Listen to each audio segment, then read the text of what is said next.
The sun hangs mercilessly over the open savanna, a glowing disk smudged in a haze of heat, turning the horizon into a shimmering blur. The frame is fixed, a single patch of cracked earth, brittle grass curling into itself, and a small dry basin where water once pooled but now only holds a memory of wetness. This world is still, but alive in its silence. Cicadas drone in the distance, a dry whisper threading through the grass. And there in the heart of this unmoving landscape, a girl kneels. She is no older than 12. Her t-shirt, olive green, dust-stained, clings to her small shoulders, the collar stretched from the weight of days under the sun. A messy ponytail clings to the back of her damp neck, strands sticking to her skin where sweat has formed tiny paths through the dust. Her lips are chapped, split faintly in the middle, yet her eyes are clear, alive, wide with a mixture of fear and determination. Her hands cup a bottle, old plastic with a blue cap, half filled with warm water. The frame trembles only with the faint shimmer of heat. In her lap, a baby cheetah rests, or rather, slumps, its body weak as if gravity has claimed it completely. Its fur is a map of gold and shadow, the small black spots trailing like constellations over its fragile ribs. Its sides flutter with shallow, stuttering breaths. The cub's mouth is dry, its pink tongue curling, its eyes half lidded with exhaustion. A soft mew escapes it, not loud, not a cry for help, but no to surrender to the world that had forgotten mercy. The girl tilts the bottle. A single drop of water slides down, catching the sun, sparkling briefly before falling into the corner of the cub's mouth. It flinches first, instinct trembling through its tiny body.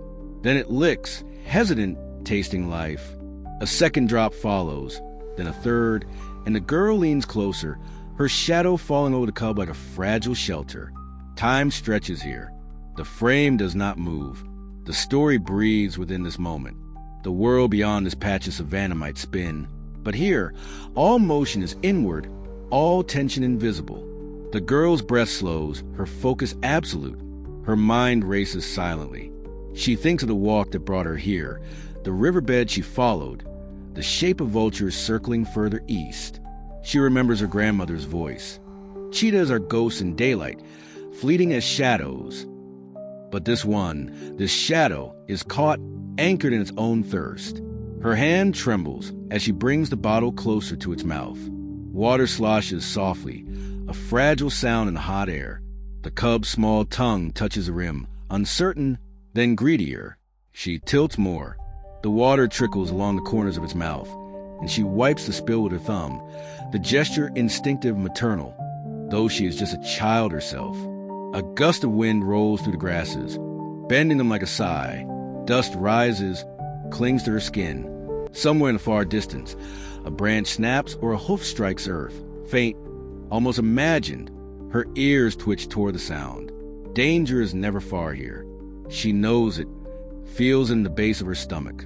Lions, hyenas, even other cheetahs. But she does not move, not yet. Her mind drifts again in the way that happens when fear and love and exhaustion collide. She recalls the morning, leaving the small village hut, the way the sky was still cool and painted in rose.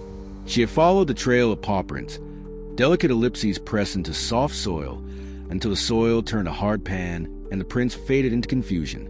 Then she had found it. The cub collapsed, chest fluttering, eyes dim. In that instant, she'd known she couldn't leave it. Now, in this frame, under this unflinching sun, she is both savior and witness. The cub drinks greedily now, a faint rasping sound as it swallows. Water drips along its chin, darkening the dusty fur. The girl tips the bottle higher, too high, and the cub coughs, a small, pitiful sound that cuts through the air like a snapped string. "Shoo," she whispers, though the savanna swallows the sound. Her voice is hoarse, parts like the land itself. She waits, letting it lick the droplets that cling to the plastic rim. Its eyes open wider, pale amber, catching the sunlight. For a moment, she feels seen, not by a predator or prey, but by another living thing sharing the same thin thread of survival. In the same frame, she shifts slightly, knees pressing into the hot, cracked ground. A thorn presses into her shin. She ignores it. A bead of sweat traces her jawline and falls, darkening the soil for a moment before vanishing.